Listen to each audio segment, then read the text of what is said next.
Hi, I'm Marley. Before I continue, please like and subscribe. One click from you means more stories can be shared. Help us reach 1,000 subscribers and make a difference. Let's begin. 40 years of marriage, 4 decades of making breakfast, ironing shirts, and planning Christmas gatherings. I had just turned 62 last month, and tonight was supposed to be special. Our Ruby anniversary dinner at Bellini's, the fancy Italian place downtown where Richard proposed all those years ago. I spent weeks planning this evening. New dress, hair appointment, even splurged on those pearl earrings I'd been eyeing. The reservation was for 7 o'clock, and I made sure everything would be perfect. You've outdone yourself, Marley. The table looks lovely. The restaurant manager smiled as he showed us to our candlelit corner. Only the best for 40 years together. I squeezed Richard's arm, but he barely responded. Something was off from the moment we sat down. Richard ordered a scotch straight away, then another. Unusual for him on a weeknight.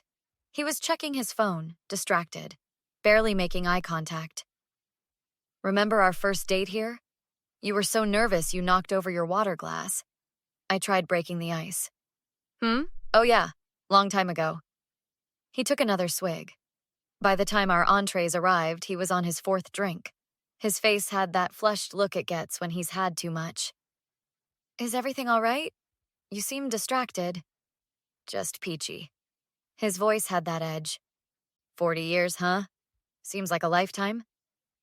It has been wonderful, hasn't it? I reached for his hand across the table. He pulled back. Has it? Has it really, Marley? The waiter approached with dessert, tiramisu with Happy 40th written in chocolate. As he set it down, Richard laughed. Not his warm laugh, but something harsh. What's so funny? I asked after the waiter left.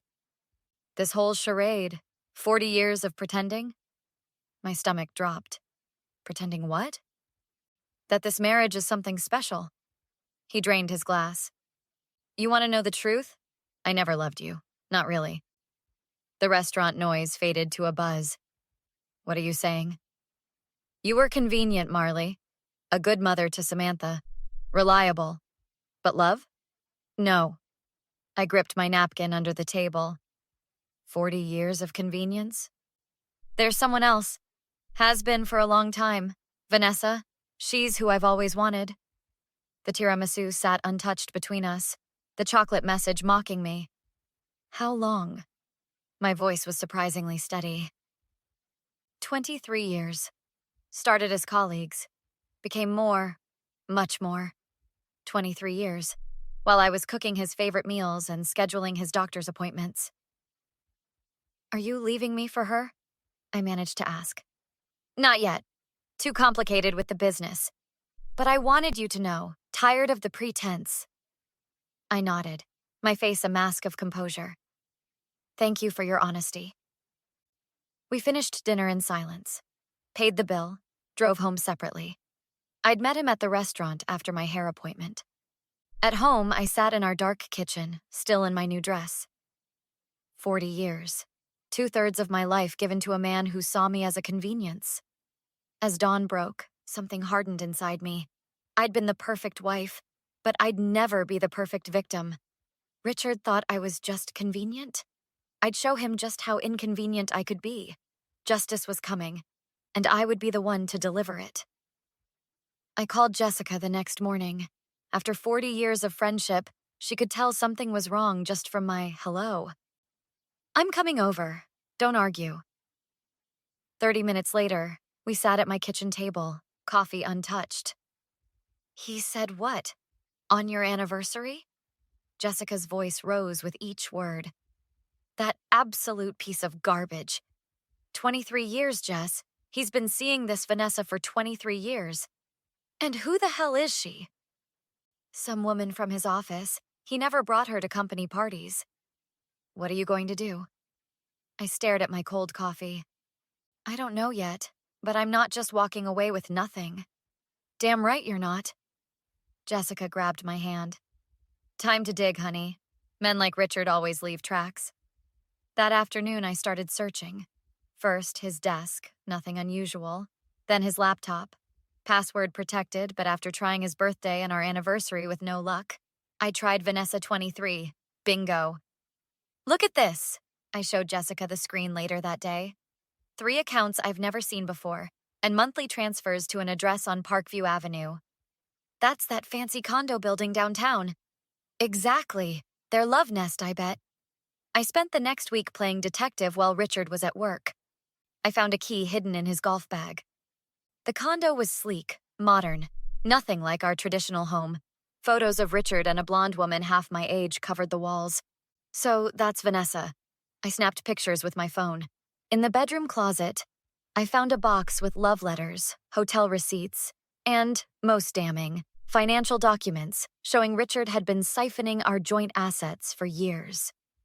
He's been bleeding our accounts dry, I told Jessica over wine that night. Setting up a separate life with her on my dime. Have you talked to Samantha about any of this? I hadn't. My daughter had always been close to her father. The thought of telling her was excruciating. But when I finally called her, Samantha's reaction surprised me. Mom, I've been worried about Dad for years. What do you mean? He's always manipulating situations. Remember when he convinced me not to take that job in Chicago? Said you'd be devastated if I moved? Later, I found out you'd been encouraging me to go. He what? That's not all. Last Christmas, he told me you wanted that expensive watch for him. Said you'd mentioned it specifically. I never said that. I know that now. He's been playing us against each other, Mom. The next day, I visited Daniel, Richard's business partner. I'd always liked him, straightforward, unlike my husband. Marley, what brings you by the office? Just wanted to check on those investment papers Richard mentioned. A complete lie.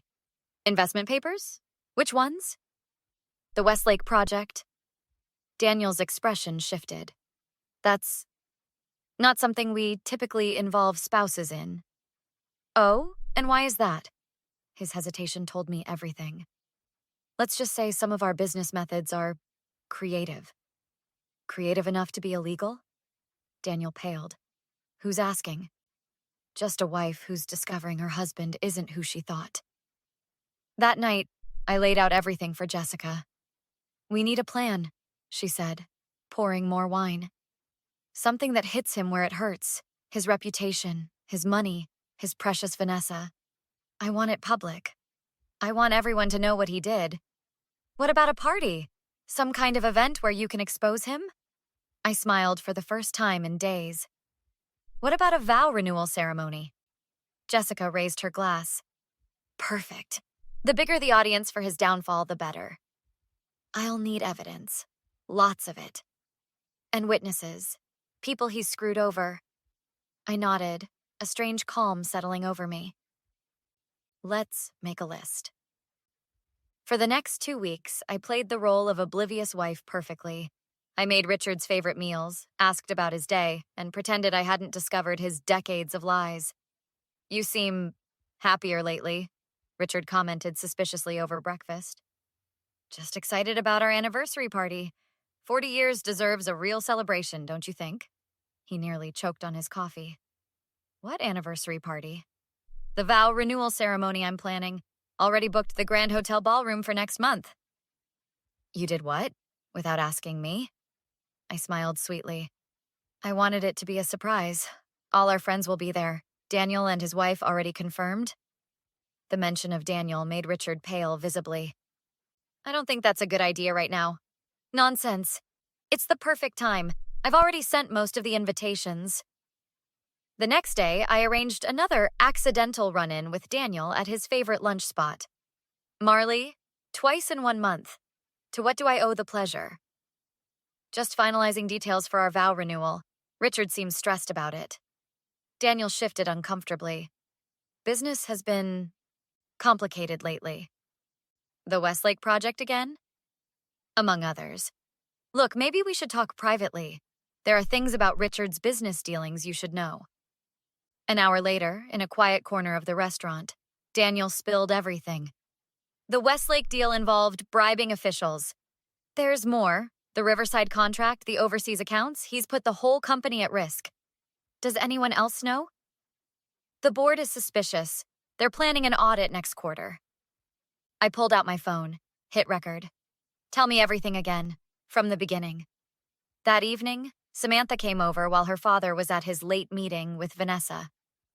Mom, I found something in Dad's old emails. She placed a flash drive on the table. He used my laptop once and never logged out of his account. I've been saving things for years, just in case. In case of what, honey? In case he tried to hurt you.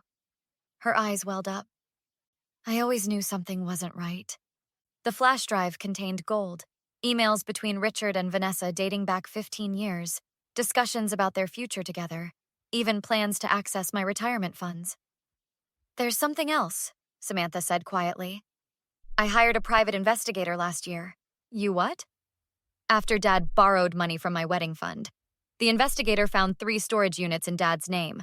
One contains financial records, another has gifts for Vanessa, expensive ones. Using our money? Exactly. I have photos, receipts, everything. I hugged my daughter tightly. You're amazing, you know that? The next day, I visited our family attorney, who connected me with a forensic accountant. Within days, we had a complete picture of Richard's financial deception. He's hidden nearly $2 million, the accountant explained. Diverted from joint accounts, your inheritance from your parents, even Samantha's college fund. With Jessica's help, I prepared individual dossiers for each guest at the renewal ceremony, each tailored to show how Richard's lies affected them personally. The caterers confirmed, Jessica said, checking her list. Photographer too, though not for the reasons Richard thinks. What about the video? All set. The slideshow will start with your wedding photos, then transition to the evidence. It's devastating. That night, Richard tried one last time to dissuade me. Can't we just have a quiet dinner instead of this renewal nonsense? After 40 years, don't I deserve a celebration? Unless there's something you're hiding. Don't be ridiculous. His face flushed. Fine, have your party. As he slept, I whispered, Oh, I will, and it'll be unforgettable. The Grand Hotel ballroom looked perfect. White roses, champagne fountains, and a giant screen for our wedding memories slideshow. Richard arrived in his best suit, actually smiling as guests congratulated him. You've outdone yourself, he whispered, surveying the room filled with business associates, friends, and family. I wanted it to be memorable. I squeezed his arm just a little too tight. Daniel approached, looking nervous. Quite the turnout, Richard. Wouldn't miss it, said a voice behind us. Gregory Wilson, chairman of the board at Richard's company. Especially after receiving such an interesting invitation packet. Richard frowned. What packet? Before he could answer, I clinked my glass. If everyone could take their seats, please. The lights dimmed as I took the microphone. Richard sat at the head table, still clueless. 40 years ago, I married a man I thought was my soulmate. My voice steady, smile fixed. We built a life together, raised our beautiful daughter, Samantha. Photos of our early years flashed on screen. Richard relaxed slightly. Marriage is built on trust, honesty, and love. I paused. At least that's what I believed until our actual anniversary dinner last month, when my husband told me he never loved me, that I was just convenient. Gasps echoed through the room. Richard half rose from his chair. Sit down, dear. I'm not finished. I nodded to Jessica, who switched to the next slide, photos of Richard and Vanessa outside their condo. For 23 years, my husband has been living a double life with his mistress, Vanessa. More slides appeared, receipts, bank statements, emails. A life funded by money stolen from our joint accounts, our daughter's education fund, and my inheritance. Richard lunged for the microphone. This is ridiculous. Marley has clearly lost her mind. Is that so? I pulled out a recorder and pressed play. Richard's voice filled the room. You were convenient, Marley. A good mother to Samantha. Reliable. But love? No. The color drained from his face as I continued. For our business associates here tonight, you might be interested in these. The screen showed documents from the Westlake project. Gregory Wilson stood up. Richard, is this true? You bribed city officials? It's not what it looks like. It's exactly what it looks like, Daniel interrupted. I've already provided my statement to the board and the SEC. Richard whirled on him. You traitor. No, you're the traitor, Samantha stepped forward. To Mom, to me, to everyone who trusted you. Richard tried escaping toward the door, but two men in suits blocked his path. Richard Miller? We're with the Financial Crimes Division. We'd like to ask you some questions. As they escorted him out, I addressed the stunned guests. Divorce papers have already been filed. Thanks to the evidence we've gathered, all assets have been frozen pending investigation. I've secured what's rightfully mine. Later that night, Jessica, Samantha, and I sat in my kitchen, drinking champagne. Did you see his face? Jessica laughed. Priceless. The board already called an emergency meeting. Samantha checked her phone. They're removing him immediately. What about Vanessa? Jessica asked. She left town this morning. Apparently, she doesn't find Richard so appealing without his money and status. So what now, Mom? Samantha squeezed my hand. I looked around the kitchen, the house Richard thought he'd take from me, just like he'd taken my years. Now, I'm selling this place, buying that beachfront cottage we saw in Florida last year. The one with the art studio? Samantha smiled. That's the one.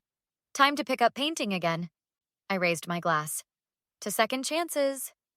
3 months later, I stood on my beach cottage porch, watching the sunset. My easel set up, brushes ready. My phone pinged with a text from Jessica, who was flying down next week for a visit. The news about Richard had stopped being interesting. Last I heard, he was facing federal charges, living in a studio apartment, and working as a car salesman. Vanessa had moved on to wealthier prospects. None of it mattered anymore. For the first time in 40 years, I was living for myself. And it was glorious. After 40 years of marriage, would you have publicly exposed Richard like Marley did? Or would you have handled such a devastating betrayal privately? Was the public humiliation justified after what he did? Or did she cross a line? Share your thoughts in the comments below. I'm genuinely curious what you would do in Marley's situation. If this story resonated with you, please hit that like button. It helps more than you know. And if you want to hear more revenge stories where toxic people finally get what's coming to them, subscribe to our channel. New stories every week. Thanks for watching, and I'll see you in the next video.